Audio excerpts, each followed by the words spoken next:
Buenas noches. El Centro de Estudios en Derecho Penal Económico y de la empresa CETPE tiene el agrado de contar esta noche con la presencia del catedrático en Derecho Penal, el profesor José Luis de la Cuesta, quien es catedrático de Derecho Penal de la Universidad del País Vasco, además director del Instituto de Criminología de la Universidad del País Vasco y presidente de la Asociación Internacional de Honorario. Ciencias Penales, presidente honorario. Profesor, buenas noches. Buenas noches. A propósito de la brillante intervención que el día de hoy realizó en nuestro 39 conversatorio realizado por el CETPE, nos surgieron varias preguntas, interrogantes, que en este momento quisiéramos planteárselas sobre la necesidad o no de criminalizar la corrupción entre privados. La primera es, si bien en el derecho comparado europeo la tendencia actual está dirigida a la tipificación de conductas corruptas entre privados, ¿usted considera que esta tendencia se encuentra justificada? Bueno, en el derecho europeo ahora mismo no solo es una tendencia, sino que es una obligación. Los estados pertenecientes a la Unión Europea tienen que introducir en sus legislaciones una incriminación específica de la corrupción en el sector privado. La cuestión de la justificación es muy importante. Tendemos a reclamar siempre que tenemos un fenómeno que nos resulta rechazable la intervención del derecho penal. Sin embargo, sabemos hace tiempo que el derecho penal no resuelve todos los problemas, debe quedar como un instrumento de última ratio para responder a lo que son las agresiones más graves. ¿Qué es más? Para prevenir adecuadamente esos fenómenos no basta con la legislación penal, suele ser muy necesario otros desarrollos legislativos y normativos que si no existen el derecho penal poco puede la mayor parte de las veces hacer. En este sentido, no solo respecto a la corrupción privada en general, respecto de la corrupción, que es un fenómeno en expansión, es un concepto que se extiende y que cada vez va abarcando más figuras delictivas, lo primero, lo fundamental, es trabajar en el ámbito preventivo. En el ámbito preventivo respecto de toda la sociedad. Un ámbito en el cual no es aceptable que en determinados sectores se puedan realizar determinados comportamientos corruptos, mientras que en otros no se pueda realizar. Desde esa perspectiva, distinguir entre corrupción en el sector público, corrupción en el sector privado, corrupción en el deporte, para decir solo en el sector público vamos a intervenir y no lo vamos a hacer en las otras áreas, no estoy diciendo intervenir penalmente, sino intervenir preventivamente no es correcto. Esa labor de prevención solo es creíble si se establece la tolerancia cero respecto de cualquier modalidad de corrupción. Pero a partir de ahí, la intervención penal tiene que producirse, como decía, cuando efectivamente se den las características propias de esa intervención. El derecho penal no puede intervenir allí donde no hay lo que llamamos ofensividad, donde no hay dañosidad social. No cualquier dañosidad social, no cualquier ofensividad, sino que ofensividad o dañosidad social manifestada en un ataque a un bien jurídico que es digno de ser protegido por el derecho penal, por su importancia para la vida social, que está necesitado de protección porque los demás mecanismos de protección no alcanzan a garantizar esa protección y que es susceptible de protección por el derecho penal. El debate respecto de la corrupción privada es cuál es el bien jurídico que queremos proteger o que debemos proteger. ¿Está suficientemente protegido ese bien jurídico por el resto del ordenamiento? Bueno, el bien jurídico a proteger no puede ser, como en algunas legislaciones europeas, la mera lealtad del empleado con su empresario. Esas cuestiones de lealtad del empresario, del empleado con su empresario, o pueden resolverse por la vía de otras figuras delictivas que castigan ya la deslealtad en el ámbito societario, o si no, deben resolverse a través de los derechos, las regulaciones propias del ámbito del trabajo o del ámbito civil. Por tanto, para que efectivamente la corrupción privada pueda, deba, merezca ser atacada a través del código del derecho penal, deberíamos buscar otro bien jurídico. Hay ejemplos en la legislación europea que dicen es la libre competencia, es la competencia leal, la que debe ser protegida. Y ciertamente, la competencia leal es un pilar fundamental de la vida de los estados modernos, que los poderes públicos tienen que garantizar, que los estados tienen que desarrollar legislaciones, mecanismos e instrumentos para que se asegure. Por ahí podemos encontrar una base. La cuestión es cuándo, a través de la corrupción privada, se está realmente atacando a esa libre competencia. No puede ser una respuesta automática. Siempre que se haga corrupción privada se ataca a la libre competencia. No será así. Hay sectores en los cuales la libre competencia es muy reducida o inexistente. En ese sector no se podrá atacar a la libre competencia aunque se intervenga con un comportamiento de los que están incriminados a través de la corrupción privada. Por tanto, deberíamos exigir que para que pueda realmente perseguirse un acto de corrupción privada se haya alcanzado a la libre competencia, yo digo, por lo menos a través de un peligro que no puede suponerse, que no puede presumirse, juris et de jure, de manera absoluta, sino un peligro que en la medida de lo posible debería ser concreto y, si no, al menos un peligro posible, un peligro hipotético en la terminología del profesor Torrio, que exige conductas aptas para producir el daño y posibilidad real de que esas conductas en el ámbito en el que se producen lleven a alcanzar ese daño. Muchas gracias, profesor. Atendiendo al estado actual en el que se encuentra la legislación española a partir de las modificaciones del año 2015, ¿sí? ¿Cuál es el desarrollo que la dogmática penal española o la jurisprudencia del Tribunal Supremo han dado al delito de corrupción privada?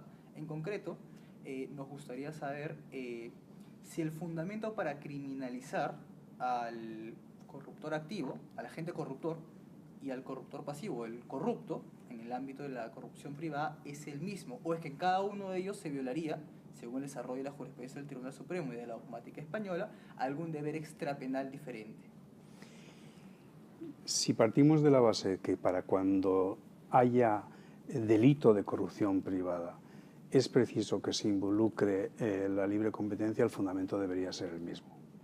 Evidentemente no será el mismo si lo que se trata de proteger a través de la corrupción privada es las relaciones de lealtad entre empleado y empresario, porque entonces solo el empleado tiene esas obligaciones de lealtad.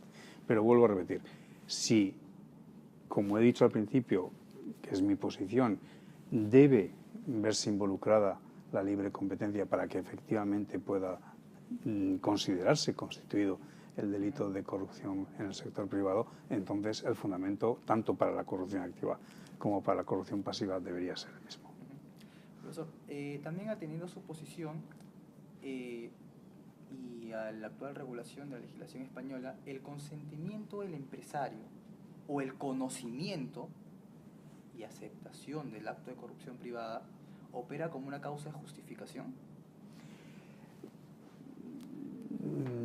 En el caso de que la corrupción privada se configure como ataque a la libre competencia, no podría serlo, porque la libre competencia no puede estar en manos del empresario privado. El empresario privado sí puede desarrollar una política de incentivos de ventas y favorecer al empleado que vende más, pero eso es algo propio, es algo esperable por todos los partícipes en el ámbito de las relaciones económicas. Lo que no es esperable en el ámbito de las relaciones económicas es que los empleados se vean incentivados desde fuera para tomar decisiones en un determinado sentido y no en otro. Pero si se produce esa intervención desde fuera, el hecho de que el empresario lo conozca o lo tolere no debería ser relevante, porque de nuevo digo, la protección de la protección de la libre competencia no puede estar en manos del empresario. Otra cosa sería en aquellos, y sucede en aquellos países que configuran el delito de corrupción en el sector privado como una infracción de la lealtad entre empleado y empleador. En ese caso, si el empleador lo autoriza o el empleador lo conoce y tácitamente lo asume, pues lógicamente no se da esa violación de la lealtad. Por eso ahí se suele distinguir entre los sobornos invisibles, y los sobornos al descubierto, entendiendo que los sobornos al descubierto no pueden perseguirse en tal caso. Profesor, una última pregunta, y a propósito de una investigación que usted realizó en el año 2002 titulada La criminalización de la corrupción en el sector privado, asignatura pendiente del derecho penal español, en una obra colectiva en homenaje al profesor José Cerezo Mir, usted señaló: a falta de datos empíricos sobre la eficacia de la normativa extrapenal que hace frente a los ataques de deslealtad competitiva, se refería a la ley de competencia desleal, no parece que deba afirmarse, sin más, la necesidad de intervención del derecho penal en este ámbito. En ese sentido, y a más de 15 años de la publicación de dicha investigación, ¿usted considera que aún debe afirmarse que en este ámbito no resulta justificada aún la intervención del derecho penal? El artículo aquel traía causa en la acción común europea que demandaba ya la introducción del castigo penal de la corrupción privada, y que luego fue seguida por una decisión marco y que ahora actualmente está consolidada en la línea europea. Por tanto, los Estados están obligados a introducir en sus legislaciones una fórmula que incrimine la corrupción en el sector privado, y ahora mismo en el derecho español se llama corrupción en los negocios. Desde ese punto de vista, a mí la insuficiencia de datos criminológicos lo que me apunta de nuevo es a la gran cautela a la hora de instrumentar esa obligación europea, en la cual se deja la alternativa a los Estados entre construir la corrupción en el sector privado como violación de los deberes del empleado, o entenderla como ataque a la libre competencia. Y mi postura es, reclamando cautela, que por lo menos se exija el ataque a la libre competencia para que efectivamente puedan perseguirse esos hechos que se producen en el ámbito de los negocios. Profesor de la Cuesta, muchas gracias por los minutos que nos ha brindado. Muy bien. Pensaba que me habías dicho que me ibas a preguntar por las investigaciones. ¿Se puede editar eso?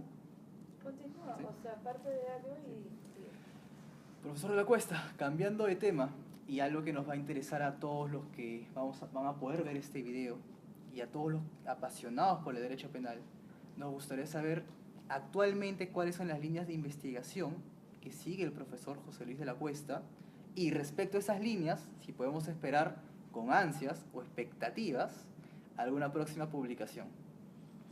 Bueno, ahora mismo